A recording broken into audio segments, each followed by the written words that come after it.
KCN में आपका स्वागत है। मैं किंग हमीद। यमन के हूती विद्रोहियों ने छोड़ी इजराइल की एलीट पोर्ट पर अपनी 2 मिसाइल। जहां इजराइल से यमन की दूरी पूरे 2000 किलोमीटर की है, फिर भी हूती कोशिश कर रहे हैं कि इजराइल को समुद्र के अलावा जमीन पर भी चोट पहुंचाई जाए, क्योंकि रेड सी से तो इजराइल पूरी तरह से भाग चुका है। उनकी एक भी जहाज अब रेड सी में ढूंढने से भी नहीं मिलता। इसीलिए यमन अब कोशिश कर रहा है कि उसकी लॉन्ग रेंज मिसाइल्स इजराइल की जमीन तक पहुंचाकर उनके सैन्य ठिकानों, उनके खुफिया ठिकानों को तबाह कर दे। और इसीलिए यमन के हूती विद्रोहियों ने अपनी 2 लॉन्ग रेंज मिसाइल को इस्तेमाल करके एलिट पोर्ट पर दाग दिया।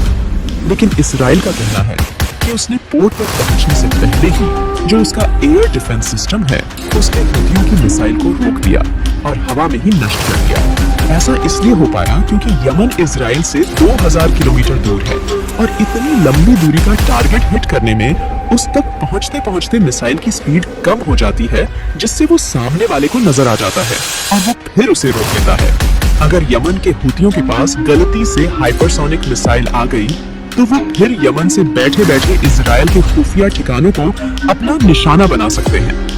और शायद ऐसा जल्द ही देखने को भी मिल सकता है, क्योंकि रूस और ईरान एक दूसरे के साथ अपने हथियार शेयर कर रहे हैं। और अगर रूस ने अपनी KH-47 M2 Kinjal hypersonic missile Iran को दे दी, तो ईरान तुरंत उसे यमन के हूतियों तक पहुंचा देगा, क्योंकि ईरान हूतियों को पूरा सपोर्ट करता है। जिसके बाद इजराइल के पास कोई जवाब नहीं बचेगा। समुद्र से तो वो पहले ही भाग चुका है और हाइपरसोनिक मिसाइल के डर से तो पता नहीं कहां जाएगा। अगर इजराइल के जितने करीब दूसरे मुस्लिम बहुसंख्यक देश है, जैसे कि जॉर्डन, इजिप्ट, अगर यमन इजराइल की इतनी करीब होता तो उसे कब का जंग में हरा चुका होता। फिर तो उसे हाइपरसोनिक मिसाइल की जरूरत भी नहीं पड़ती। यमन की एंटी बैलिस्टिक मिसाइल ही काफी थी। पूरी दुनिया आज मान रही है कि इजराइल ने गाजा में बहुत सारे लोगों को बेघर किया है। वहां के 12 लाख लोगों को रिफ्यूजी बनाकर राफा जैसी छोटी सी जगह में रहने पर मजबूर किया है। और ये बात पूरी दुनिया मान रही है। सिर्फ यूरोप के देश हैं जो इजराइल को सपोर्ट करते हैं, और उसमें भी अमेरिका और ब्रिटेन सबसे आगे है। इजराइल के प्रधानमंत्री नेतन्याहू को तो ब्राजील के राष्ट्रपति ने हिटलर तक कह दिया है। उन्होंने कहा कि नेतन्याहू हिटलर से भी ज्यादा गाजा के लोगों को परेशान कर रहा है। इतना जुल्म तो हिटलर ने जर्मनी में यहूदियों के खिलाफ भी नहीं किया था। इसीलिए न सिर्फ ब्राजील बल्कि कोलंबिया देश ने अपने हर तरह के रिश्ते जो पहले इजराइल के साथ थे, उन्हें पूरी तरह से खत्म कर दिया। ब्राजील ने अपने सारे राजनीतिक संबंध इजराइल से तोड़ दिए, यहाँ तक कि ब्राजील से इजराइल के राजदूत को भी वापस भेज दिया। यमन के हूती अपने बिना किसी फायदे के फिलिस्तीन गाजा के लोगों के लिए खड़े हुए हैं, उनके लिए लड़ रहे हैं। यमन के हूतियों के स्पोक पर्सन याया सरी ने कहा, हम तब तक इजराइल को नहीं छोड़ेंगे जब तक हमारी आखिरी सांस है। हम तब तक गाजा के लोगों का साथ देंगे। इजराइल अगर गाजा में हमले रोक दे, गाजा में शीज फायर करे, तो हम भी उस पर एक भी हमला नहीं करेंगे। फिलिस्तीन अपनी जमीन वापस चाहता है, इसीलिए वो एक अलग राज्य होने की डिमांड करता है। और इसी डिमांड के चलते कल इजराइल की पार्लियामेंट में एक प्रस्ताव लाया गया, जिसमें 120 इजरायलियों ने वोटिंग करी, जिसमें से 99 मेंबर्स ने फिलिस्तीन को एक अलग राज्य नहीं बनने के लिए वोट डाला। इससे एक बात तो साफ हो जाती है कि इजराइल कभी भी नहीं चाहता कि फिलिस्तीन को एक राज्य का दर्जा मिले, बल्कि वो तो पूरा का पूरा फिलिस्तीन को ही कब्जा करना चाहता है। हैरानी की बात यह है कि हजारों लोग फिलिस्तीन में अपनी जान गंवा चुके हैं। 15 लाख लोग फिलिस्तीन से राफा में रहने पर मजबूर हैं। फिर भी इजराइल आज तक गाजा पर कब्जा नहीं कर पाया और शायद कभी कर भी ना पाए, क्योंकि हमास के लड़ाके लगातार इजराइल को 2 कदम पीछे ढकेल देते हैं। अगर अमेरिका इजराइल को सपोर्ट ना करे, उसे अपने हथियार ना दे, पैसों की फंडिंग ना करे, तो इजराइल की हालत खराब हो सकती है।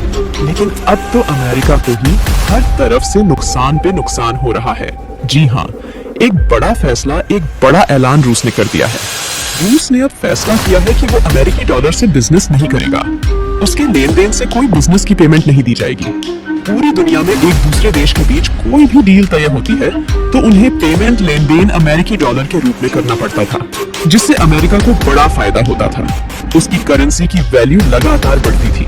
लेकिन अब रसिया ने ये ऑफिशियली कह दिया है कि हम अब चीन से जितनी भी डील करेंगे या किसी भी दूसरे देश के साथ तो हम उसकी पेमेंट अपनी लोकल करेंसी में देंगे।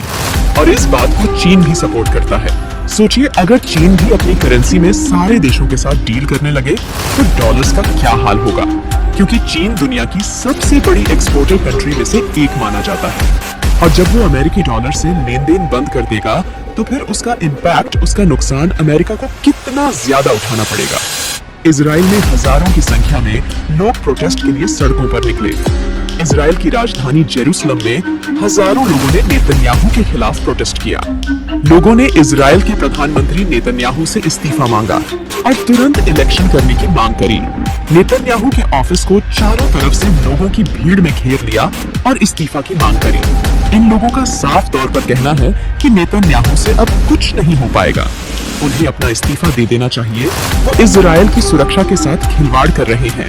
नेतन्याहू अपनी कुर्सी बचाने के लिए युद्ध को रोकना नहीं चाहता, तो वही इजराइल को काफी नुकसान हो रहा है। और इसीलिए अब हजारों लोग नेतन्याहू के खिलाफ प्रोटेस्ट करने के लिए सड़कों पर उतर चुके हैं।